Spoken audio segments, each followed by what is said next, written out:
After 4 months తర్వాత మా వాళ్ళ ఇంటికి వెళ్తున్నాను. మా అమ్మ వాళ్ళ ఇంటికి. అది చెన్నై నుండి రాయచూర్‌కి. అది సోలో ట్రిప్ అనమాట. ఈవినింగ్ 6:30కి చెన్నై నుండి ట్రైన్ ఉంది. సో, మార్నింగ్ 3:40కి రీచ్ అయ్యాను రాయచూర్‌లో. సో, రాయచూర్ స్టేషన్‌లో అయితే అస్సలు ఎవరూ లేరనమాట. సో, ఇక్కడ కుక్క ఉంటే వాటికి ఫీడ్ చేశాను కొంచెము. సో, స్టేషన్ నుండి 5:10కి నేను బయలుదేరాను ఎగ్జాక్ట్‌గా మళ్ళీ బస్ స్టాప్‌కి. అక్కడ నుండి మా ఊరికి బస్ ఉందనమాట 7:00కి.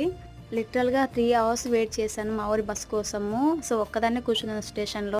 రాయచూర్ నుండి 1 అవర్ మా ఊరు రావడానికి. ఇక్కడ చూడండి మా అన్నయ్య చాలా షాక్ అయ్యాడనమాట నేను వచ్చింది చూసి. అసలు ఎవరికీ తెలీదు. నేను హింట్ కూడా ఇవ్వలేదనమాట. అందరికీ రానని చెప్పేసాను నేను.